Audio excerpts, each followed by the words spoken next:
Yeah, so here, what I have set up here is just, to have a track starting up at a higher point and then comes down. It's a little flat, and then it comes back up again. And the point here, what I'm kind of trying to demonstrate today, is about conservation of energy. And as you can see, I came dressed for the occasion. You can see, got the back as well. What I'm going to do here to demonstrate conservation of energy is I have a smart cart, and I also have a motion sensor on top of the smart cart. Now, the smart cart is going to measure the velocity, so we can measure the kinetic energy. And then the motion sensor is going to measure the height, hence why I have this track upside down. So the signal from the motion sensor is going to bounce off the track and come back to measure the height. You don't necessarily need to use a track like this. If you could I actually first tried this by going under the table, but that didn't look so well on camera. So, and you could also, if you have a flat ceiling, you could do that as well if your ceiling's not too high. But for this case, I just used track, and that works pretty well. And so let's take a look on the computer. Let me set this up over here for a moment. Okay, there we go. And I'm going to get out of the way here. Oops, no, not yet. These carts have a mind of their own sometimes. There we go. Okay, let me move this out of the way. So I'm not sure if you can see my screen right now, but I have Capstone open, and what I'm going to measure on this screen is just velocity and height simultaneously, and we'll see how they relate to each other. So I'll go ahead and get this started.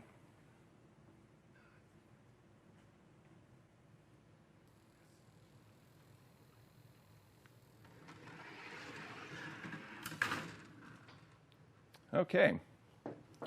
So let's take a look at what we see on for the data. So you can see the velocity is in blue. So as it goes down the track, as time goes on,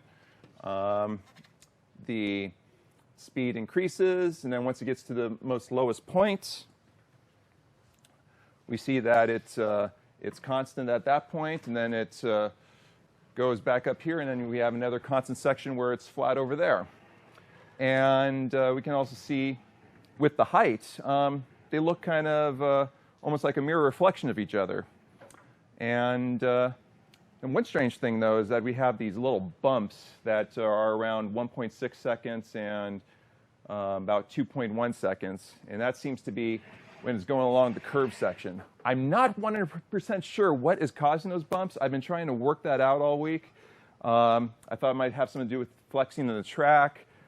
Interestingly, the bumps don't occur when I take the motion sensor off, so I don't know if there's some rotational thing going on here. But if you have any ideas, maybe you can leave them in the comments and you can help me out. So we can see velocity and height in this graph on Capstone. So what's the relationship between the two? So what if we graph velocity versus height? What will we see there? So let's take a look at the screen at this point. So there's velocity on the vertical axis and height on the horizontal axis. Not quite a linear relationship there. So I guess it's not velocity versus height. I mean, in order to get a linear relationship, I wonder what I need to do to one of those variables. I can't always, I never can remember this. Oh, of course. Square. See, that's why you need this shirt. You got to remind yourself. That's a very handy device. Oh, it is, yeah. Whenever you don't remember what it is you're teaching today, just wear it. Exactly. So Capstone has this really cool feature called Quick Calcs. So you can just quickly change the calculation of one of the variables. So you can see here I got v squared, and I can't see it on my screen. Let's see, v cubed, square root of v. Let's try v squared, since it's on the shirt. And that's a pretty nice linear relationship. Not perfect, but close enough. Now let's take a look at the energy. So we don't measure energy. I mean, this is not an energy sensor. It's a we have a velocity sensor. Well, actually, it's more of a position sensor, but you get the point. But what we can do in Capstone is we can do calculations. So I opened up the calculator in Capstone. I've already entered in the mass previously, measured that earlier today. And you can see, actually, you can see my calculation for the height on line 2, which I just did in inverse of the position, not inverse, negative.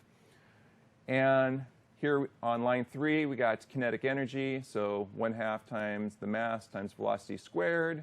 And, of course, the potential energy, where we have the mass times the acceleration due to gravity and multiplied by the height. And then on line 5, I have the total mechanical energy, adding kinetic energy and potential energy. So let's see how those graph out. Let me get this out of the way. So you can see on the graph, we have kinetic energy in green, potential energy in pink, and then total mechanical energy in blue. And what you notice here, you notice that as the kinetic energy is increasing, the potential energy is decreasing. And during the whole time, pretty much the whole time, except for those 2 bumps, the total mechanical energy is staying the same. It's conserved.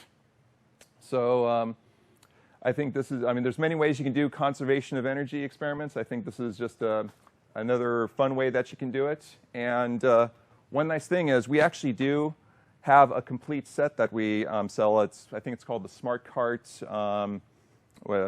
curved track system, that you can build this entire thing, this part on the bottom, with that system. It also comes with the stands as well. Comes with a smart cart. Doesn't come with a motion sensor, but or this top track. But these other things, yeah, there's a lot of other things you could do with that. You can do a potential well. You can make all sorts of configurations. So there you go.